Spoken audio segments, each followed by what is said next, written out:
Anabolic steroids అనేవి కూడా చాలామంది జిమ్కి వెళ్ళే వాళ్ళు తీసుకుంటారనమాట. జిమ్కి వెళ్ళే వాళ్ళు అనబాలిక్ స్టిరాయిడ్స్ తీసుకుంటే ఏమవుతుందంటే వాళ్ళకి మజిల్ హైపర్ట్రోఫీ అంట, మజిల్ బాగా సైజ్ అనేది పెరుగుతుంది, వాళ్ళకి పర్ఫార్మెన్స్ అనేది ఇంప్రూవ్ అవుతుందన్నమాట. ఈ అనబాలిక్ స్టిరాయిడ్స్ కూడా చాలా రకాలు ఉంటాయి అన్నమాట. నాండ్రోలోను, డైహైడ్రోటెస్టోస్టిరాన్ ఇట్లాంటివన్నీ ఉంటాయన్నమాట.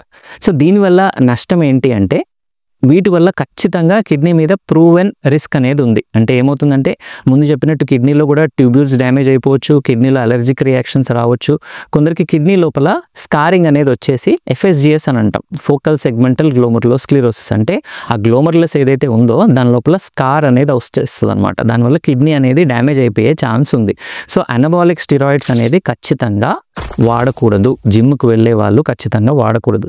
ఈ కిడ్నీ రిస్క్ ఒకటే ఉంటుందా దీనివల్ల అంటే లేదు.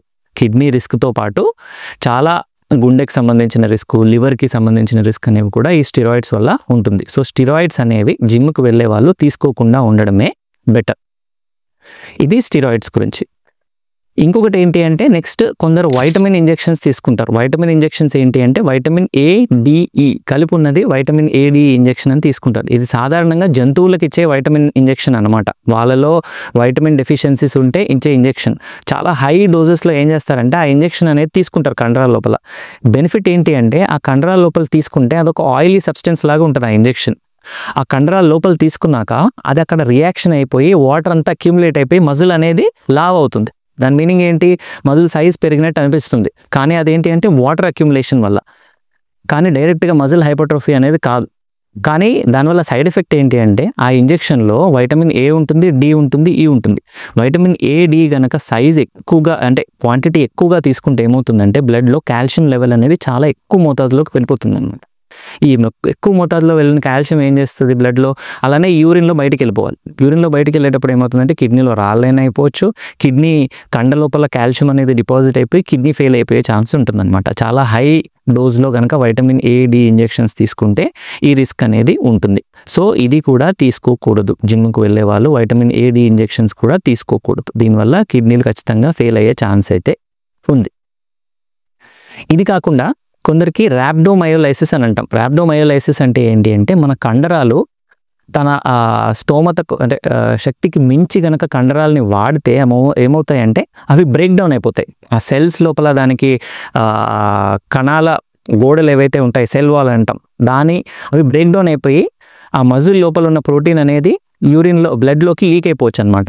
సో దీన్ని ర్యాబ్డోమయోలైసిస్ అని అంటాం. ఎవరైతే స్టార్టింగ్ జిమ్కి వెళ్ళి ఫస్ట్ ఫ్యూ డేస్లో ఏమవుతుందంటే వాళ్ళు చాలా హెవీ ఎక్సర్సైజులు చేసేస్తారు. హెవీ ఎక్సర్సైజులు చేయడం వల్ల ఆ మజిల్ అనేది బ్రేక్ డౌన్ అయిపోతుంది. బ్రేక్ డౌన్ అయిపోవడం వల్ల ఏమవుతుందంటే సడన్గా వాళ్ళు వీక్ అయిపోతారు. వీక్ అయిపోయి వాళ్ళ యూరిన్ అనేది రెడ్ కలర్లో వచ్చేస్తుంది అనమాట.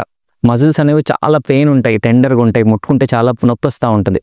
ఇలాంటి వాళ్ళకి ఏమవుతుందంటే ఆ ప్రోటీన్ మజిల్లో నుండి ఏదైతే లీక్ అవుతుందో మయోగ్లోబిన్ అనే ప్రోటీన్ అది పోయి కిడ్నీ డ్యామేజ్ చేసేయచ్చు. దానివల్ల కిడ్నీ కూడా కొందరికి ఫెయిల్ అయ్యే ఛాన్స్ ఉంది. సో ఎవరైతే జిమ్కి వెళ్ళి చాలా ఎక్సర్సైజ్ ఎక్కువగా చేసి మజిల్ చాలా టెండర్గా పెయిన్ఫుల్గా ఉండి వీక్ అయిపోయారు, సడన్గా ఎక్సర్సైజ్ చేసిన తర్వాత యూరిన్ కలర్ కొంచెం చేంజ్ అయింది అంటే ఖచ్చితంగా హాస్పిటల్కి వచ్చి చెక్ చేయించుకోవాలి ఈ మజిల్ బ్రేక్ డౌన్ ఏమన్నా అయిందా అనేది. ఎందుకంటే దానికి ట్రీట్మెంట్ ఏంటి అంటే రెస్ట్ ఇచ్చి బాగా IV ఫ్లూయిడ్స్ వాటర్ ఎక్కువగా తీసుకుంటే అది కిడ్నీ డ్యామేజ్ అవ్వకుండా ఆ ప్రోటీన్ అనేది యూరిన్లో లీక్ అయిపోయి మళ్ళీ రికవర్ అయిపోతారనమాట. సో ఇది ర్యాబ్డోమయోలైసిస్ అని అంటాం. ఇది కూడా ఒక రకమైన ప్రాబ్లం జిమ్లో వెళ్ళే వాళ్ళకి. ఇంకొకటి ఏంటి అంటే కొందరికి బాగా ఎక్సర్సైజ్ చేస్తారు, ఎక్సర్సైజ్ చేసిన తర్వాత బాగా స్వెట్టింగ్ వచ్చేస్తుంది. స్వెట్ అంటే ఏంటి అంటే స్వెట్లో ఆల్రెడీ సోడియం అనేది కూడా ఉంటుందన్నమాట. ఈ సోడియం అనేది లాస్ అయిపోయిన తర్వాత బాడీలో నుండి కొందరు ఏం చేస్తారంటే వాటర్ తీసుకుంటారు, ప్లెయిన్ వాటర్ తీసుకుంటారు. ప్లెయిన్ వాటర్ తీసుకోవడం వల్ల ఏమవుతుందంటే బాడీలో నుండి సోడియం బయటికి వెళ్ళిపోతుంది, ప్లెయిన్ వాటర్ తీసుకుంటారు. సో సోడియం లెవెల్ అనేది బ్లడ్లో తగ్గిపోవచ్చు. ఎస్పెషల్లీ ఈ మ్యారథాన్ రన్నింగ్ చేసే వాళ్ళలో ఇది వచ్చే ఛాన్సెస్ కూడా ఎక్కువగా ఉంటాయన్నమాట. దీన్ని హైపోనాట్రీమియా అని అంటాం.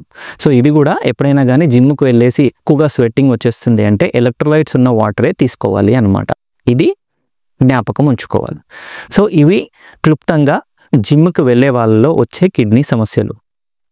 మనము ఈరోజు ప్రోటీన్స్ గురించి మాట్లాడుకున్నాం. వే ప్రోటీన్ ఇంటేక్ తీసుకుంటే ఏ రకమైన కిడ్నీ ప్రాబ్లమ్స్ రావచ్చు, ఆరోగ్యవంతుల్లో ఏం రావచ్చు, ఆరోగ్యంగా లేని కిడ్నీ ప్రాబ్లం ఉన్న వాళ్ళలో ఏమి రావచ్చు, దాంతోపాటు క్రియాటిన్ సప్లిమెంట్స్ వల్ల ఏం రిస్క్ రావచ్చు, వైటమిన్ ఇంజెక్షన్స్, స్టిరాయిడ్ ఇంజెక్షన్స్ వల్ల కూడా ఏమి రావచ్చు అనే దాని గురించి మాట్లాడుకుందాం.